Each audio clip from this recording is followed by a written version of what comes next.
ये कहानी एक ऐसी लड़की के ऊपर आधारित है जिसका कोई बॉयफ्रेंड नहीं है। अपनी इसी कमी को पूरा करने के लिए वो पूरे घर में तबाही मचा देती है। मूवी में आगे बढ़ने से पहले मैं आप लोग से रिक्वेस्ट करना चाहूंगी कि आप लोग प्लीज ईयरफोन्स पहन लें, क्योंकि आज थोड़ा अलग होने वाला है। और इस मूवी का नाम है नॉट अनदर टीन और ये मूवी 2001 में रिलीज हुई थी। मूवी के स्टार्टिंग सीन में हम जेनी नाम की एक लड़की को देखते हैं। जेनी एक पुरानी रोमांटिक फिल्म देख रही थी जिसे देखकर उसका मूड बन जाता है और उसके बाद वो बाबा मूसा खा बंगाली का औजार निकालती है और अपने मौत के कुएं में डाल के आनंद लेने लगती है। तभी अचानक उसके पापा आके उसे हैप्पी बर्थडे विश करते हैं और जेनी अजीबोगरीब शक्ल बनाने लगती है, क्योंकि ना तो जेनी उस औजार को बाहर निकाल सकती थी और ना वो उसे अंदर रख सकती थी। तभी उसके दादा दादी भी वहाँ केक लेके पहुँच जाते हैं और जैसे ही उसका डॉग उसका ब्लैंकेट खींचता है तो उसका औजार उसके केक पर जाकर गिरता है, जिसे देखकर सबको पता चल जाता है कि जेनी आखिर क्या कर रही थी। उसके बाद जेनी के पापा दोनों भाई बहनों को स्कूल छोड़ने जाते हैं, जहाँ जेनी के भाई उससे बोलता है कि तुम्हारा एक बॉयफ्रेंड होना चाहिए। जेनी बोलती है कि मुझे अपनी पसंद का लड़का चाहिए। तब उसका भाई बोलता है कि तुम जल्दी से किसी लड़की को पसंद करके उसके साथ घपाघप कर लो, क्योंकि तुम्हें पापा का रूल पता है ना, तुम बड़ी हो, पहले तुम घपाघप करोगी, उसके बाद मुझे पलंग तोड़ने का मौका मिलेगा। उसके बाद उसके पापा उन दोनों को स्कूल छोड़ के वहाँ से चले जाते हैं। तब वहाँ जैक नाम का एक लड़का आता है जो काफी स्मार्ट था और सारी लड़कियाँ उस पर जान लुटाती थी।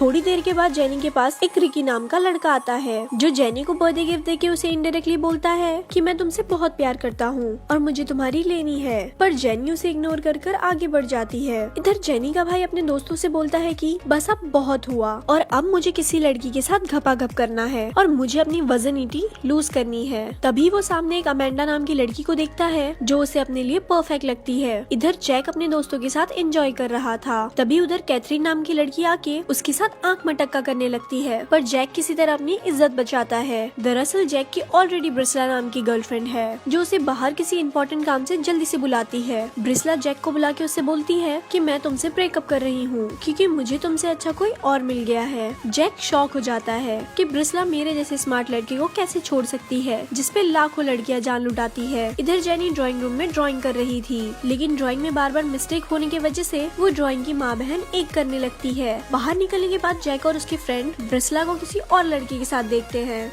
जैक का दोस्त बोलता है कि ब्रिस्ला काफी सुंदर है और इस बार भी प्रॉम क्वीन वही बनेगी, पर जैक बोलता है कि ऐसा कुछ भी नहीं है, ये सब एक मेकअप का कमाल है जिसके कारण कोई भी लड़की सुंदर बन सकती है। जिसपे जैक का दोस्त उससे शर्त लगाता है कि अगर तुमने स्कूल की सबसे चंपू लड़की को प्रॉम क्वीन बना दिया तो तुम शर्त जीत जाओगे। तभी वहाँ सामने से जेनी आ रही थी और जैक का दोस्त जेनी का ही नाम लेता है और जैक को इस बात को मानना पड़ता है क्योंकि उसने शर्त लगाई थी। क्लासरूम में पहुँचने के बाद रिकी इनडायरेक्टली पोएम सुना के जेनी को प्रपोज कर रहा था, पर जेनी भी उसे पोएम समझकर इग्नोर कर देती है। इधर जेनी का भाई अपने दोस्तों के साथ अलग ही कारनामे कर रहा था। वो लोग एसी की सीलिंग में घुस के लड़कियों को कपड़े बदलते हुए देख रहे थे। कुछ दूर आगे बढ़ने के बाद वो तीनों जेनी के क्लासरूम में जाकर गिरते हैं, जिसके कारण उन तीनों को पनिशमेंट मिलती है। इधर जैक जेनी के पास जाके उसे डेट के लिए इनवाइट करता है और बोलता है कि मुझे तुम्हारी लेनी है, पर जेनी उसे मना कर देती है क्योंकि उसने 6 साल में जेनी से कभी बात नहीं की थी। दरअसल जैक एक फुटबॉल प्लेयर था और अगले दिन मैच के दौरान वो बस बैठा हुआ था, क्योंकि पिछले मैच में जैक की गलती की वजह से उसके एक दोस्त की जान चली गई थी और तब से मैच में जैक को सस्पेंड कर दिया गया था। इधर जेनी को जैक के बारे में सोचकर बेचैनी हो रही थी और वो अपने पापा से इस बारे में एडवाइस लेती है, जहाँ उसके पापा बोलते हैं कि तुम्हें उसके साथ डेट पर जाना चाहिए था और यही हाल जैक के घर पे भी था। इधर जैक के पापा जैक से बोलते हैं कि बेटा हमें पता है कि तुम्हें गर्लफ्रेंड की जरूरत है और रिसेंटली तुम्हारा ब्रेकअप हुआ है। जिसके बाद जैक अपनी बहन के पास जाके लड़की पटाने की निंजा टेक्निक सीखता है, पर उसकी बहन उसका ही मजाक उड़ा देती है, जिस पर जैक उससे बोलता है कि तुम मेरी बहन हो। कैथरीन बोलती है कि मुझे इससे कोई फर्क नहीं पड़ता। अगले दिन जेनी के भाई को कुछ लोग कपड़ों की तरह धो रहे थे। जैक उसे बचाने के लिए जाता है, पर जेनी का भाई उसे ही मारने लगता है, जिसके बाद जैक उसकी अच्छे से सफाई करता है और तभी वहाँ जेनी भी आ जाती है। पार्क में जैक गाना गा के जेनी को इम्प्रेस करने की कोशिश करता है, पर उसके गाने के लिरिक्स के हिसाब से लगता है कि जैसे जेनी के पास कोई गन है और जैक सबको वार्न कर रहा है, जिसके कारण पुलिस जेनी को पकड़ लेती है। पर बाद में जेनी छूट के जैक के घर जाती है और वो जैक से बोलती है कि तुम मेरा पीछा करना छोड़ दो, जिस पर जैक उसे अपना काला नाक दिखाता है, पर जेनी उसके काले नाक को इग्नोर करके वहाँ से चली जाती है। उसके बाद जैक अपनी बहन कैथरीन के साथ जेनी के घर जाता है उसे पार्टी में लाने के लिए, जहाँ कैथरीन जेनी को कमरे में ले जाके उसे अकेले में तैयार करती है। आफ्टर सम टाइम जेनी को देख के जैक सोच में पड़ जाता है क्योंकि वो बहुत सुंदर लग रही थी और वो स्लो मोशन में नीचे आ रही थी।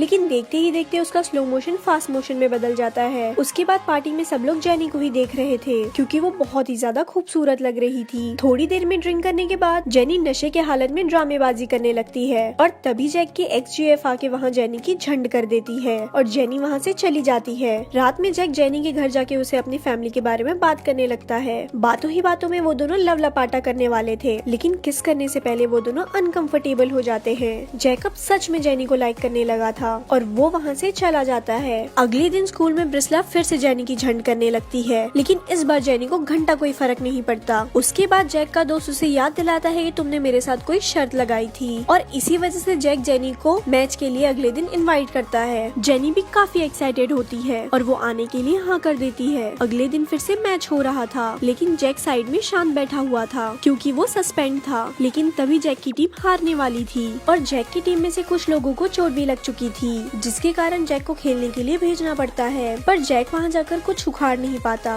और वो लोग मैच हार जाते हैं। और मैच के बाद जैक उदास था, पर जेनी उसके पास जाके उसे मोटिवेट करती है और वो बोलती है एटलीस्ट तुमने कोशिश तो की, ये बस एक गेम है, इसमें हार जीत चलती रहती है, तो इसीलिए तुम अपना मूड ठीक करो। तब जैक का दोस्त वहाँ आकर बोलता है कि हम आज का मैच तुम्हारी वजह से हारे हैं और मैं जेनी को सब कुछ बता दूंगा। उसके बाद वो जेनी के कान में कुछ कहता है, पर जैक अपने मुंह से ही सब कुछ जेनी को सच बता देता है कि वो बस शर्त के लिए जेनी के पास आया। उसके कारण जेनी वहाँ से गुस्सा होकर चली जाती है। जैक का दोस्त उसे बोलता है कि मैंने उसके कान में कुछ भी नहीं कहा, जिसके बाद जैक खुद हुतिया बन के अपने पैर पे कुल्हाड़ी मार लेता है। उसके बाद वो दोनों एक दूसरे से बहुत दिनों तक नहीं मिलते और दोनों को एक दूसरे की याद आ रही थी और दोनों का दिल एक ही गाना गा रहा था। फिर प्रॉम क्वीन वाले दिन जेनी का भाई उसे अपने साथ ले आता है और इधर जैक भी अपनी बहन कैथरीन को लेके आया था। इधर हिम्मत करके जेनी का भाई अमेंडा को अपना लव लेटर दे देता है, जिसमें लिखा था कि जाने जिगर जाने मन, तुझको है मेरी कसम, तू जो मुझे ना मिली मर जाऊंगा मैं सनम। उसके बाद अमेंडा भी उसका गाना समझ जाती है और दोनों पलंग तोड़ने जाते हैं। इधर जेनी और जैक का दोस्त दोनों एक साथ डांस कर रहे थे और जैक अपनी बहन के साथ डांस कर रहा था। तभी कैथरीन जैक को किस करने लगती है और जेनी को ये सारी बातें बुरी लगती है, जिसके कारण वो वहाँ से चली जाती है। तभी वहाँ का प्रोफेसर प्रॉम क्वीन और किंग का अनाउंसमेंट करता है, जिसमें किंग जैक था और प्रोफेसर बोलता है कि इस बार प्रॉम क्वीन 2 लड़कियां बनी है। ब्रिस्ला सोचती है कि ये मेरा और जेनी का नाम है, पर वो दोनों कोई और लड़की थी।